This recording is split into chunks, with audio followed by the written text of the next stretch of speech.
Hello. So I wanted to show everyone that really cool tool that I was talking about in class before, texture mapping a curved tube. So it's not as difficult as I was making it out to be, and I was playing around with it, and I realized that this is, I think, probably a pretty vital tool for you. You won't use it all the time, but when you need it, it will come in extraordinarily handy. So the uses for it are if you have a bunch of pipes, the inevitable dungeon level, you have pipes going around. If you have like a hose, a garden hose, or if you have the tube on a shower nozzle or something like that, it can come in very handy. And trees also. Trees, strangely enough, are very handy for that. But mostly for trees, that's just the move and so. But you still can do it if it's a curved tree. Anyways, enough talk. Let's start first with some curves. Now there's some interesting little tricks that I'd like to show off about curves. First, let's do the curve for the flamethrower that I had done before.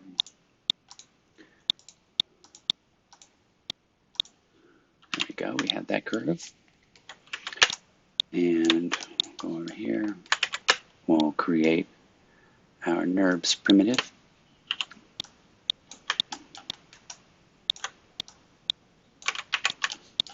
I think you can actually snap to a curve, but I think the curve has to be a NURBS curve in order to do that. So since it's not a NURBS curve, we can't use the snap to curve, which is C, just a toggle like snapping to grid or snapping to vert. So that can be handy, but we're not using curves enough to really make it worthwhile. Okay, so we have that set up. Actually, I want that a little bit bigger. There.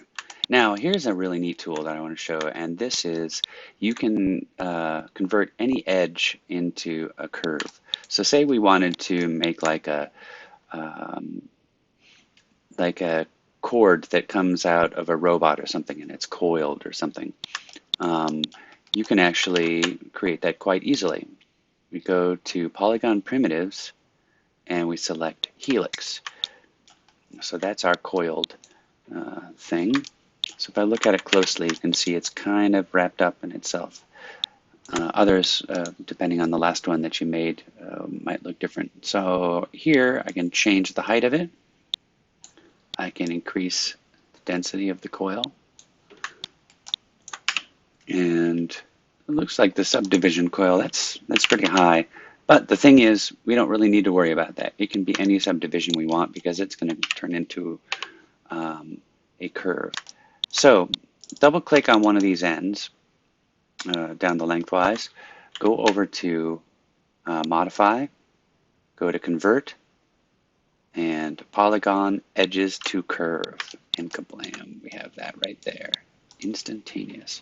So you don't have to spend an afternoon trying to coil up a CV curve. That would be a waste of time. All right, so we have that. That's pretty neat. Let's take this little guy and duplicate him over there.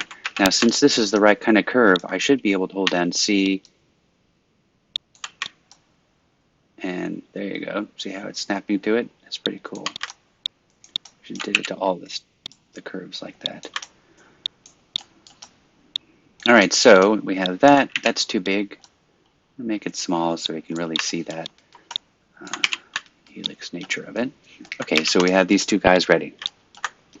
Let us extrude along them. So selected the curve or the shape first, and the lengthwise path, and we go to surfaces and extrude. And here's the basic settings for it: tube, bed path, component profile, normal, polygons. But for this one, I think I'm going to go to general, and 9 and 15 is what we did for the flamethrower. Extrude. If these guys were black when you first did it, you just need to flip the faces. And I always forget where it's at. Yep, there it is. Mesh display, reverse. So if you do that, it'll go black like that. But then we can go back. All right, so ka-ching. All right, we're set with that. Now let's do this guy. So we select the curve to start, and then we go to extrude on surfaces. So with that, this one I'm just going to put the count and make it 400. And we'll get that. Now we see those guys are black. Flip it like that. So we're set. Okay, so now you'll notice if you go into the UV editor that these guys already have their UVs set up. And that's neat, but you shouldn't have to feel that you can't modify something just because you don't want to mess up the UVs. You should be able to make anything and then UV it. So Maya has some great tools. That's the helix that we did. Maya has some great tools that they didn't always have for doing just this. And this is the texture mapping on a curved tube. So to start with, we'll do this one. Now, the first thing that you have to do is you unitize all of the UVs. And that means you just take every single UV and you just put it into a square. And so what we'll do is, let's see, I just blew that away just to get out of there. We'll go over to unitize. Everything's in a square. We're set there. All right, so now if you look at this object, I'm going to put this down here, you can see that all of the edges are all highlighted. That means that every single edge is a UV boundary. So just in case you're wondering what that was, go into edge mode and I'll choose lengthwise. So we have that going all the way down, and I just double click that. If it doesn't go all the way down, you just have to shift select the rest. Now I choose the start, and I go over here and I choose the end, and this is where some cool stuff happens. Bring this guy up with the start. Oh, nope, we're not going to do that. This is where we use, we hold down Control, and we right click in the gray area, and we go to 2 UVs and 2 UVs. This is a pivotal, important step. So what it's done is it's taken our edge selection and it's turned them into UVs. But we don't want those particular ones. We want to invert the whole thing.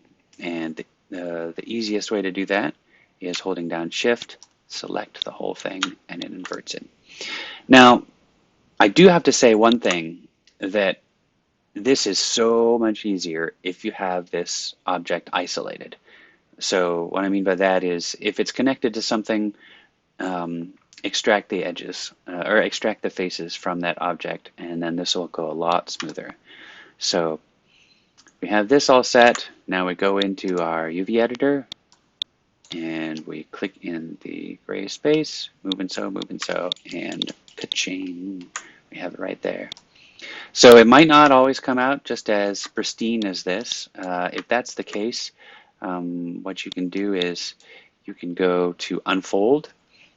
Sometimes, like if it's like this, you want to keep it like that. It looks nice. But if we click on unfold, you'll notice some changes here. First off, it'll make it longer, so that's good. Then there won't be any stretching.